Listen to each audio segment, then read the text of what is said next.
I don't wanna say anything, 'cause if I do, I might say the wrong words. दोस्तों, शाम का वक्त है और हम हैं आगरा फोर्ट पे। अब आपको पता चलेगा कि दीवाने आम क्यों बनाया गया था, इसका मकसद क्या था और यहाँ पे क्या किया जाता था। दीवाने आम जो बनाया गया वो अकबर के लिए बनाया गया था, क्योंकि अकबर ने अपनी आम जनता के लिए यहाँ पर दरबार लगाया, जहाँ इसको बहुत बड़ा बनाया गया था ताकि बहुत सारी पब्लिक यहाँ पर आ सके और अपनी प्रॉब्लम बता सके। तो अकबर का जो सिंहासन रखा गया वो ऊपर रखा गया, उनके प्राइम मिनिस्टर का सिंहासन नीचे रखा गया, जिसे हम कहते हैं बीरबल, जो उनके सलाहकार हुआ करते, एडवाइज़र हुआ करते थे। बट पब्लिक को बाहर खड़ा होना पड़ता था, क्योंकि पब्लिक का नंबर बाय नंबर उनका टर्न लगती थी। हाँ, टर्न लगती थी, उनका प्रॉब्लम सॉल्व होता था। तो ये दरबार हिंद कहा जाता है दीवाने आम को, जहाँ पर अकबर लोगों की प्रॉब्लम सॉल्व करते थे। तो जैसे कि राजा आज के ज़माने में, पहले के ज़माने में और आज के ज़माने में जो गवर्नमेंट है वो लोगों की प्रॉब्लम सुनती है, तो similarly at that time also जो यहाँ के शहंशाह थे, जो यहाँ के सुल्तान थे, वो यहाँ पे बैठा करते थे। उनकी तख्तोताज ऊंची हुआ करती थी और उनके नीचे जो उनके सबसे अजीज़ मित्र और सलाहकार थे बीरबल, उनका तख्त हुआ करता था। वो वहाँ पे बैठते थे, उनको एडवाइस किया करते थे। तो he was the main actually the advisor of Akbar. दोस्तों, इस समय हम जहाँ खड़े हैं ये है एक कब्र, और ये किसकी कब्र है? ये है जॉन रसेल कॉल्विन की कब्र, जो कि एक ब्रिटिश गवर्नर थे। और आप जान सकते हैं इस बात से कि अभी तक इनकी कब्र बिल्कुल ही इंटैक्ट है, इसको छेड़ा नहीं गया है। क्यों? क्योंकि हमें पता है हिंदुस्तान का दिल इतना बड़ा है कि यहाँ जो भी आता है उसको अपना लिया जाता है। ये जो जॉन रसेल कॉल्विन थे, ब्रिटिश गवर्नर थे north provinces of India. But ये 1857 में जो फर्स्ट रिवोल्ट हुआ था, तब यहाँ पर वो गवर्नर मंगल पांडे वाला रिवोल्ट, मंगल पांडे वाला, जी हाँ। ओके। तो यहाँ लास्ट मुगल थे बहादुर शाह जफर, जिनको कैप्चर करके रंगून भेज दिया गया था। बट यहाँ उनकी डेथ हुई गवर्नर की, तो यहीं उनका ग्रेव बना दिया गया। बट इसको आज भी संभाल के रखा हुआ है डिपार्टमेंट ने, और आगे भी रखा जाएगा ऐसे ही, क्योंकि हिंदुस्तान का दिल बहुत बड़ा है। यहाँ से हम अपना सफ़र आगे बढ़ाते हैं दीवाने आम की तरफ, जहाँ पे अकबर बैठा करते थे। ये है दीवाने आम, आप देख सकते हैं। It is made up of many pillars, बहुत सारे पिलर्स हैं जिनके ऊपर ये टिका हुआ है। एंड यहाँ पे ये वो तख्त है जहाँ पे बीरबल बैठा करते थे, उनके मेन एडवाइज़र, एंड उसके ऊपर अकबर बैठा करते थे। साइड में 2 दरवाजे हैं, पीछे भी एक दरवाज़ा है। साइड के 2 दरवाजे उन खिड़कियों में खुलते हैं, उन कमरों में खुलते हैं जहाँ पे रानियाँ बैठा करती थी।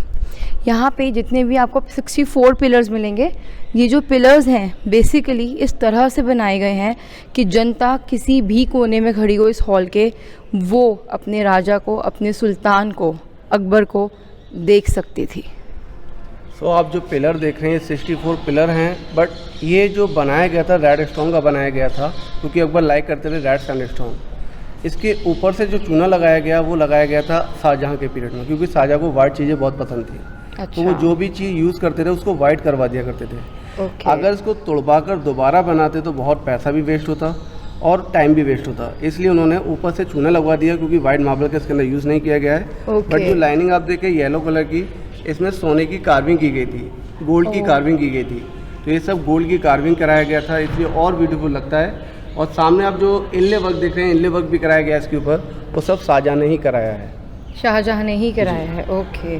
तो अकबर के टाइम पे वो नहीं था? नहीं, अकबर के टाइम पूरा रेड स्टोन था, आज भी अंदर से रेड स्टोन है। दीवाने आम से अब हम बढ़ते हैं दीवाने खास की ओर। जैसे कि नाम में ही पता चलता है, खास mean something very special and important.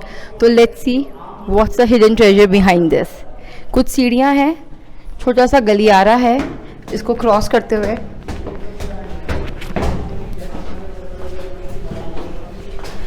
Wow, it's beautiful, you can see the view. थोड़ा सा ही पैसेज क्रॉस करते ही हमें सामने दिख रहा है एक हरा भरा सा बाग, और यहाँ की ठंडी हवा को हम महसूस कर सकते हैं, जो कि एक्चुअली बाहर की तरफ नहीं थी। अब हम जिस पैसेज में हैं ये हमें ले जाएगा एक और ख़ास जगह की तरफ, जिसके बारे में हम आपको बताएंगे। तो अभी आपने देखा दीवाने आम था पब्लिक कोर्ट। अब सामने आप देखेंगे दीवाने खास को हाउस ऑफ स्पेशल कहा जाता है। ये स्पेशली बनाया गया था यहाँ पर मिनिस्टर्स से मीटिंग करने के लिए, और जो उनके बाहर से राजा मिलने आते थे उनसे मीटिंग करने के लिए। तो दीवाने खास थोड़ा छोटा है, दीवाने बहुत बड़ा बनाया गया था, क्योंकि हमेशा ही आम जनता बहुत ज़्यादा होती है as compare to the special and the privilege people. तो दीवाने खास बनाया गया था, खास उन चुनिंदा लोगों के लिए जो कि दूसरे देश विदेश से आया करते थे, दूसरे शहरों से आया करते थे, राजा से सुल्तान से अपनी बातचीत करने के लिए। छोटा सा सफ़र तय करके अब हम पहुँचे हैं दीवाने खास की ओर। आप देख सकते हैं इसको सफ़ेद रंग से बनाया गया है, बहुत ही महीन इसमें कलाकारी की गई है, नक्काशियाँ की गई हैं। समर्स में, गर्मियों के समय में इसके अंदर मीटिंग्स हुआ करती थी, और जब विंटर्स होता था मीन्स टेम्परेचर वाज टॉलरेंट, तो इस ओपन एरिया के अंदर जो आप देख सकते हैं यहाँ पे मीटिंग्स हुआ करती थी। मैं आपको एक और चीज़ दिखाती हूँ, यहाँ पे कुंडे लगे हुए हैं जगह जगह, जिनसे रस्सियाँ बांध के टेंट लगाया जाता था ताकि मीटिंग को एक पर्सनल लुक दी जाए, सबके सामने ओपन ना हो मीटिंग्स। तो this is the way he used to carry out the things. जब सर्दियों के समय में ओपन कोर्ट में मीटिंग्स हुआ करती थी तो शहंशाह यहाँ बैठा करते थे, शाहजहाँ। इसका नाम है तख्ते जहांगीरी। आप देख सकते हैं ये ब्लैक कलर के पत्थर से बना है, इस ग्रेइश ब्लैक इन कलर। ये पत्थर जो है ब्लैक ऑनिक्स, ये अवेलेबल नहीं होता इंडिया में, इसको स्पेशली बेल्जियम से लाया गया था। एंड आइए आपको एक और चीज़ दिखाते हैं हम। आप देखेंगे इसके अंदर एक बहुत बड़ा क्रैक आया हुआ है। ये क्रैक कैसे आया?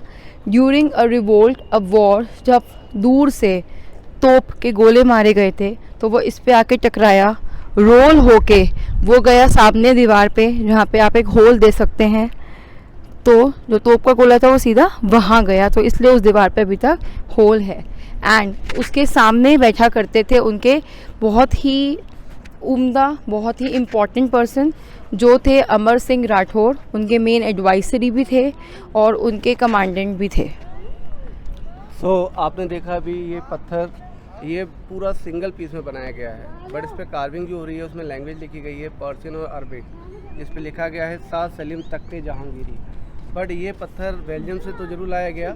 इसी पत्थर का शाहजहाँ ब्लैक ताजमहल बनाने वाले थे, जो औरंगज़ेब उनके बेटे ने नहीं बनने दिया, तो इसलिए शाहजहाँ को यहाँ हाउस अरेस्ट किया गया था। तो वो पार्ट मैं आपको नीचे दिखाता हूँ, जो सामने आपको यहीं से देखेगा शाहजहाँ जहाँ से बैठ के ताजमहल देखा करते थे।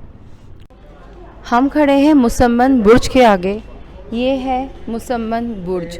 मुसम्मन का पर्शियन वर्ड है, इसका हिंदी में मीनिंग होता है इनले कलाकारी।